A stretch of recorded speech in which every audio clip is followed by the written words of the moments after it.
Hey everyone, today I want to show you my first aid kit. It's also my emergency kit. It's a two-part kit. It's kind of bulky, there's a lot of stuff in it, and I want to show you what's in it and why I carry everything I do. So let's get into it. So at first glance, you see that I have my Red Cross marked for first aid on the pack, and I also have my little Grogu patch. Everyone who knows me knows I love little Grogu. So I keep them on my first aid kit as a morale patch. But when we open the kit here, you'll see there's two parts to it. Now this side's my first aid side, minus the duct tape. It's actually supposed to be on my emergency side. But these are the two parts to the kit here. Now we're gonna start with the emergency side of the kit, and then I'll go through what's in my first aid.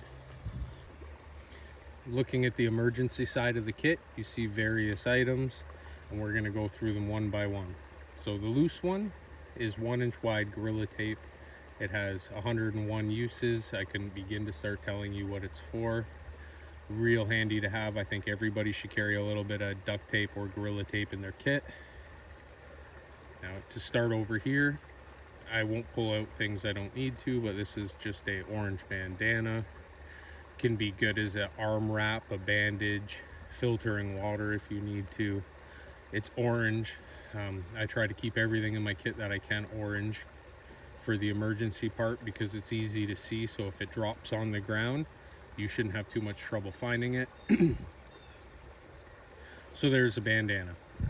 Now in this orange container, I have some Strike Anywhere matches, and I just keep them in this container. In the event this gets wet, then my matches will stay dry. In these two bottles, I'll pull one out, but these two bottles are both dry containers as well, and they carry compressed towelettes, and I keep them, well, mostly as emergency toilet paper, but they'd be good hand cloths as well, and they just so happen to almost airtight fit right into this. So I carry two of these, and again they're orange as well, so if they drop on the ground they're easy to find and recover. Orange Bic, same reason, so if I take it and I drop it on the ground, it's easy to spot. A ferrocerium rod, orange handles, again, dropping on the ground, easy to recover. And this is called a Behemoth match. It's an all-weather Strike Anywhere match, which has a tinder stick made into it, and it's kind of like my last Hail Mary in the worst conditions if I can't get a fire going.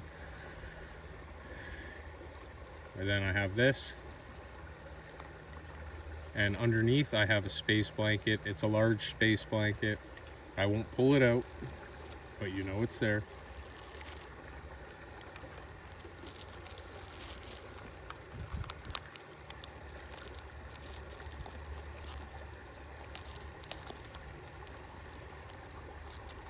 Just getting this all back in. It's kind of funny doing it, trying to look through a camera and do it.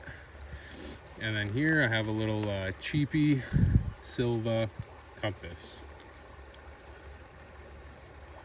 with a mirror, of course. And I don't need to tell everybody why I carry an emergency compass. So yes, all this is just a broken piece of the Behemoth match. But yeah, so that is what is on my emergency side. Now if we move to my first aid side, you see it's a lot bigger than the emergency side. And I have it somewhat organized. So here's my sterilized water syringe. It's not in these Ziploc bags, it's just loose. It comes in a waterproof, like a surgical case, which should stay in a perfect world waterproof. But it's sterilized water for injecting it into deep wounds, clean them out. And then I have 2 Ziploc bags here, and that's just to prevent moisture from getting in if I can. This one's more medicine and tools, and this one's more bandages. So we'll put these to the side for a second. I have a Sharpie, and the Sharpie is for writing things down in the event you feel you're gonna go unconscious. If you want to remember something, even if you want to write your blood type down, it's always handy to carry a Sharpie. And then I have a couple of large gauze pads, an abdominal pad, and some large gauze pads I carry in here. They're loose so I can have some easy access to them. I'm unsure if they'll stay waterproof. It does feel like a waterproof package they're in, but I'm unsure. So to start with the first Ziploc baggie, we can start with these. These are allergy meds. Now, they're good for a lot of reasons, but mainly I carry them because in the springtime, all the pollen floating through the air really gets to me. And so the Benadryl tablets here really make a difference between whether I have a good time or a bad time. Carry some gloves in case we have to get into some first aid on some deep wounds and we want to prevent infections. I carry a pair of gloves. I carry some medical tape for bandaging. I have another set of gloves. Anti-diarrhea pills. Now you might laugh, but the last thing you want on a week-long trip is to get diarrhea, trust me. So in the event you have it, you'd be more than grateful to have a set of these in your first aid kit.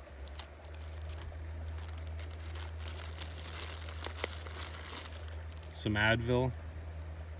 That's self-explained. You always want to carry a couple tablets of Advil on you.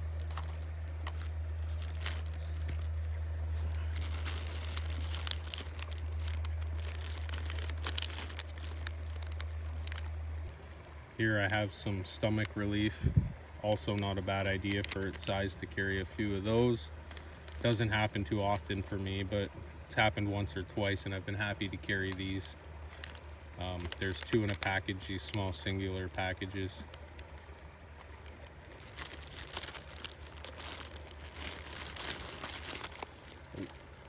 A tick remover. We're pretty bad for ticks around here. And some Benadryl Afterbite. Pair of scissors, some tweezers. So that's what I carry in this half of the first aid. These are all my tools and pills. And all those contents go back into the Ziploc bag to help prevent moisture. And then they go into this side of my kit here, along with the sterilized water in the syringe. That goes right in the middle. Now, I'm not going to pull absolutely everything out of this, but there's a lot of gauze pads. There's some sterilizing swabs, a lot of band-aids, some rolls of gauze,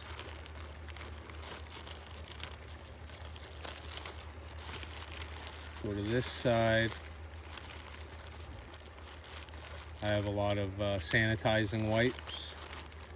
In the middle I have steri strips, which are amazing. I recommend everybody picks up some steri strips for their first aid kit. And in the worst event, I have suture kits.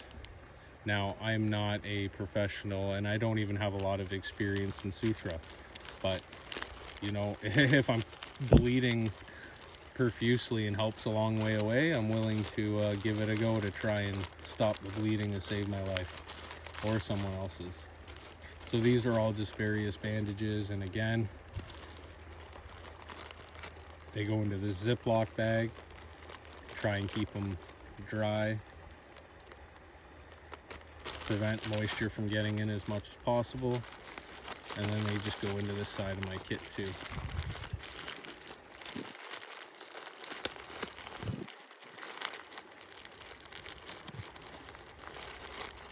Just like that. So that's my first aid kit in a nutshell. And we're just gonna close it up here, zip it up. Now, I don't know what the name of this pouch is. I got it off of Amazon. I think it was about 15-20 bucks. It's just a double-sided pouch with some molly webbing on the outside and some molly straps on the back. It's not a designated first aid kit. It's just what I chose to make into a first aid kit. You can use any sort of pouch. And it also doesn't have to have an emergency kit built into it. But I know if I was stuck anywhere, I would want this one pouch and I would want all the contents in it with me. I think the only thing I can do better with this kit is find a small fixed blade maybe to put on the emergency side, because I do not have a knife in the kit, which could cause a problem in the event I am stuck and I only have this pouch with me to rely on.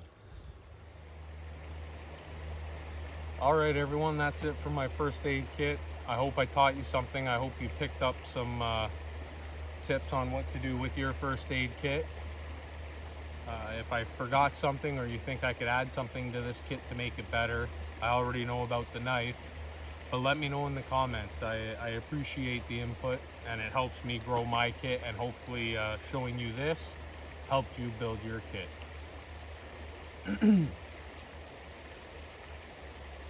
You know, first aid is one of the most important parts of going out in the woods, especially if you're going out for a long period of time.